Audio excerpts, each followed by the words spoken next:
Hello అందరికీ. నేను మా కజిన్స్ అందరం మార్నింగ్ వాకింగ్‌కి వచ్చాము.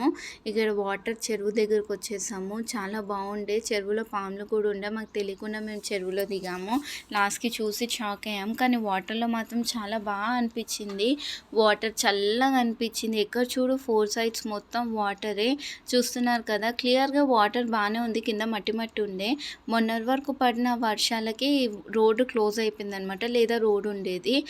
ఇంకా మా ఇంటి సైడ్ వెనకాక చెరువు ఉంది. ఫుల్ గాలి వస్తుంది, చల్ల గాలి, ప్లెజెంట్ నేచర్ ఉంటుందన్నమాట.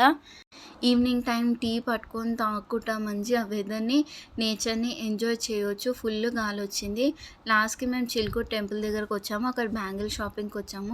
దర్శనం అయిపోయాక చిలుకూరు టెంపుల్ దగ్గర 108 ఏమో లోపల చేయాలి అండ్ 11 ఏమో బయట చేయాలి.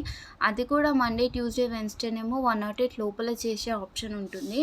థర్స్డే, ఫ్రైడే, సాటర్డే ఇంకా సండే ఏమో బయట 11 చేయాలి. చూస్తున్నారు కదా, ఇక్కడ ఏ బ్యాంగిల్స్ తీసుకున్నా 100 రూపీస్ అని చెప్పారు. మనకి ఎన్ని బ్యాంగిల్స్ ఉన్నా తక్కువనే. బయటికి వచ్చినప్పుడు పక్క ఆడవాళ్ళకి బ్యాంగిల్స్ అవసరము, తీసుకుంటారు. గుడి దగ్గరకు వచ్చినప్పుడు అయితే పక్క కొనుక్కుంటాము. చాలా బాగా అనిపించాయి ఈ బ్యాంగిల్స్ అన్నీ చూస్తే. చాలా కొత్త కొత్త కలెక్షన్స్ వచ్చాయన్నమాట. సో నేను ఇక కొన్ని తీసేసుకున్నాను. కానీ కరెక్ట్ టైంలో నా శారీ పైకి, కొత్త శారీస్ పైకి ఏవి మ్యాచింగో అంత అర్థం కాలేదు. ఇక చిరుకూరు గుడిలో లోపల ఫోన్స్ ఎలా లేవు కాబట్టి అందులో వీడియోస్ ఏం తీయలేను నేను. అందుకే బయట నుంచి తీసి చూపిస్తున్నాను.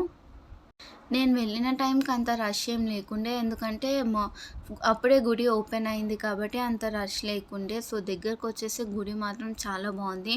మొన్నటి వరకు జాతర అయింది. యాక్చువల్లీ ఇది ఏప్రిల్లో జాతర అయింది చిలుకూరు గుడి దగ్గర. ఆ టైంలో కూడా నేను వచ్చాను, బట్ నాకు అంత టైం లేకుండా వీడియో తీయడానికి, అందుకే తీయలేను. So please like and share my video, subscribe my channel.